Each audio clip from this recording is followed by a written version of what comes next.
కంటెంట్‌కి వెళ్ళే కంటే ముందు చిన్న ప్రమోషన్ అండి. లడ్డూపల్లెం.com అని ఇది మీరు ఒకసారి ఈ సైట్ విజిట్ చేసి చూడండి. లేదా 9997839994 నెంబర్‌కి వాట్సాప్‌లో మెసేజ్ చేసి చూడండి. మీకు బయట ఎక్కడా దొరకని ప్రొడక్ట్స్, బెస్ట్ ఫుడ్ ప్రొడక్ట్స్ వీళ్ళ దగ్గర ఉంటాయి. హెల్తీ అండ్ టేస్టీ దాదాపుగా ఒక 21 రకాల లడ్డూలు ఉంటాయి. అండ్ మిల్లెట్స్తోనూ, సీడ్స్తోనూ, డ్రై ఫ్రూట్స్తోనూ, నట్స్తోనూ చేసిన లడ్డూలు ఉంటాయి. అండ్ మిల్లెట్స్‌తో చేసిన హాట్ స్నాక్స్ ఉంటాయి. అండ్ మీకు ఏబీసీ అంటే Apple beetroot carrot powder, Amla beetroot carrot powder, protein powder, ఇలా రకరకాల హెల్తీ పౌడర్స్ ఉంటాయి వీళ్ళ దగ్గర. మునగాకు పొడి, జామాకు పొడి కూడా. సో పిల్లలకి మీరు బయట ఈ బూస్ట్, బోర్న్విటా అటువంటి ఇచ్చాకంటే ప్రోటీన్ పౌడర్ కానీ, ఏబీసీ పౌడర్ కానీ పెట్టి చూడండి. మంచి రిజల్ట్స్ ఉంటాయి, మల్టిపుల్ హెల్త్ బెనిఫిట్స్ ఉంటాయి. అలాగే పెద్దోళ్ళు ఈ బయట అంతా తాగే కంటే జామాకు పొడి, మునగాకు పొడి లాంటివి వేడివేడి నీళ్ళలో వేసుకొని తాగండి. మంచి హెల్త్ బెనిఫిట్స్ ఉంటాయన్నమాట. సో ఇటువంటి హెల్తీ ప్రోడక్ట్స్ పైగా వీళ్ళ దగ్గర నల్లేరు కారప్పొడని, ప్రోటీన్ కారప్పొడని ఇలా రకరకాలు ఉంటాయి. సో కావాల్సిన వాళ్ళు బుక్ చేసుకోండి. 2 తెలుగు రాష్ట్రాల్లో ఫ్రీ షిప్పింగ్ ఉంది. Thank you very much. Build up బాబాయ్ అని తెలుసా మీకు? ఆ మధ్య జబర్దస్త్లో ఇది బాగా ఫేమస్ స్కిట్ అనమాట. ఈ గెటప్ సీనును ఆ సుడిగాలి సుధీర్ వాళ్ళ టీం ప్లే చేశారు. దాంతో ఈ బిల్డప్ బాబాయ్ అనేది బాగా ఫేమస్ అయిపోయింది. దానికి కంటిన్యూషన్గా ఇంకో 2-3 స్కిట్లు వచ్చాయి, బాగా సక్సెస్ అయ్యాయి. వీళ్ళ సారాంశం ఏంటంటే బిల్డప్ వాళ్ళు సెల్ఫ్ డబ్బా కొట్టుకుంటారనమాట. ఎంత సెల్ఫ్ డబ్బా అంటే ప్రపంచ బ్యాంకు అప్పు ఇచ్చామని, తర్వాత వీళ్ళ కోసం వీళ్ళ ఊరు విమానం వచ్చి దిగుతుందని, దారిలో వెళ్తా విమానం అక్కడ ఆగితే వాళ్ళకి క్యారేజీలు ఇచ్చారని, ఇలా చాలా సెల్ఫ్ డబ్బాలు బిల్డప్లు ఉంటాయి. ఇటువంటి సెల్ఫ్ డబ్బాలు బిల్డప్లు ఇప్పుడు నేను ఎందుకు చెప్తున్నానంటే, జమ్మలమడుగు ఎమ్మెల్యే ఆదినారాయణ రెడ్డి గారు, ఆయన ఏమీ రాజకీయాలకు కొత్త కాదు, ఆయన ఏమీ ఎమ్మెల్యేగాను కొత్త కాదు, ఆయన పార్టీలు మారడము కొత్త కాదు. ఆయన గతంలో మంత్రిగా కూడా పనిచేశారు. ఈ రాష్ట్రంలో ఏ పార్టీ బలమేమిటో ఆయనకు స్పష్టంగా తెలుసు. ఆయన ప్రాతినిధ్యం వహిస్తున్న నియోజకవర్గంలో కావచ్చు, ఆయన రాజకీయం చేసిన జిల్లాలో కావచ్చు, ఆయన పార్టీ బలమేమిటో ఆయనకు బాగా తెలుసు. అయినా సరే ఆయన నిన్నేమన్నారో ఒకసారి విందాం.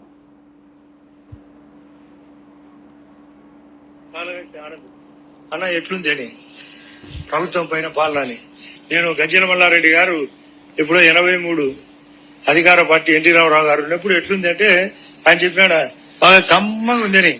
ఇప్పుడు కూడా ఇంకా కమ్మగానే ఉంది. అట్లే అది పోవాలా, కమ్మటి పరిస్థితి పోవాలా. అందరం ఒకే కులంలో అందరూ పనిచేసే వాళ్ళందరికీ ఎవరు గట్టిగా పనిచేస్తారో వాళ్ళకి అవకాశం ఇవ్వాలి. అంటే మీకు అర్థమేంటది కమ్మగా ఉండడం అంటే, ఆ కమ్మతో పాటు అందరం ఉన్నాము ఇక్కడ కులాలు మతాలు కాదు. ఆ కూటమిలో మన బీజేపీ పార్టీ అందరికంటే మనం లేనిది ఈ యొక్క రాష్ట్రంలో బీజేపీ లేనిది రాష్ట్రంలో తెలుగుదేశం పార్టీ కానీ జనసేన కానీ లేదు. మనమే ప్రధానం, మన తర్వాతనే. అర్థమైంది కదా? రాష్ట్రంలో బీజేపీ లేనిది తెలుగుదేశం పార్టీ జనసేన పార్టీ లేదంట, మనమే ప్రధానమంట. సరే వీళ్ళకి వచ్చిన ఓట్ బ్యాంక్ సరదాగా చూద్దామా? చూస్తే మళ్ళీ ఆయన్ని కించపరిచినట్టు ఉంటుందేమోలే. ఆయనకు తెలుసు, అందరికీ తెలుసు. కాకపోతే ఏదో ఆయన పార్టీ గురించి మాట్లాడాలి కాబట్టి మాట్లాడారు. అందుకే బిల్డప్ బాబాయ్ మాట్లాడమాట ఇవి. బీజేపీకి వచ్చిన ఓట్ బ్యాంకు 2019 ఎన్నికల్లో 1% కూడా రాలా. ఇంకా నోటా బెటర్ 1.5% వచ్చాయి. ఇంకా కాంగ్రెస్ బెటర్ 1.1% వచ్చాయి. కానీ బీజేపీకి బిలో 1% వచ్చాయి. 2019లో బీజేపీ వాళ్ళు సింగిల్గా పోటీ చేస్తే వచ్చిన ఓట్లు. 2024లోనూ 2014లోనూ టీడీపీతో పొత్తు పెట్టుకున్నారు కాబట్టి, టీడీపీ జనసేనతో పొత్తు పెట్టుకున్నారు కాబట్టి బీజేపీ తరపున అసెంబ్లీలో కానీ, బీజేపీ తరపున పార్లమెంట్లో కానీ సభ్యులు ఉంటున్నారు. 2014లో టీడీపీ జనసేన బీజేపీ పొత్తు ఉంది కాబట్టే టీడీపీ నుంచి కొంతమంది ఎమ్మెల్యేలు గెలిచి అసెంబ్లీకి వెళ్ళారు. బీజేపీ నుంచి కొంతమంది ఎమ్మెల్యేలు గెలిచి అసెంబ్లీకి వెళ్ళారు, కొంతమంది ఎంపీలు గెలిచి పార్లమెంట్కి వెళ్ళారు.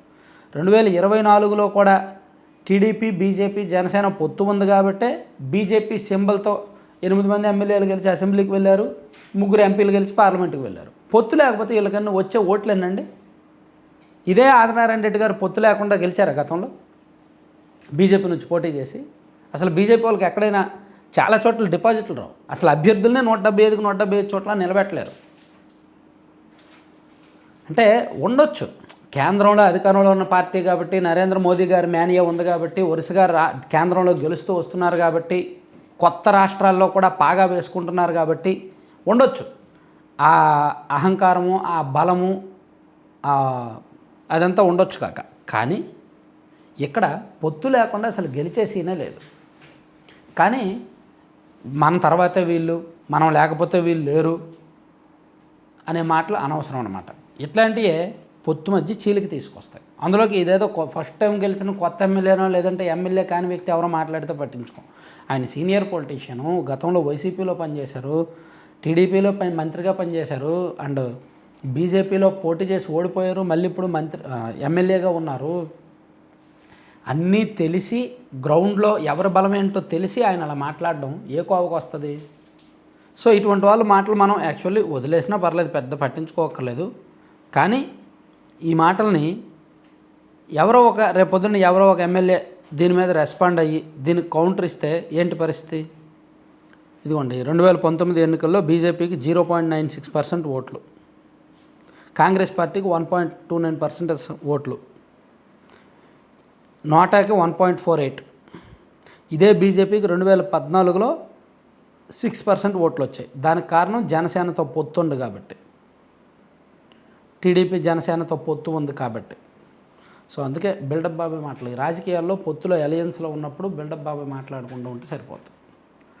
అంటే నేను ఇది ఆయన్ని ఉద్దేశించి అనట్లా, ఆయన చాలా సీనియర్ ఎమ్మెల్యే, మాజీ మంత్రి, ఆయన్ని ఉద్దేశించి అయితే నేను ఈ మాట అనట్లేదు. ఇంకెవరైనా మాట్లాడాలనుకున్నప్పుడు మరీ ఓవర్ బిల్డప్గా మాట్లాడకూడదు అనమాట.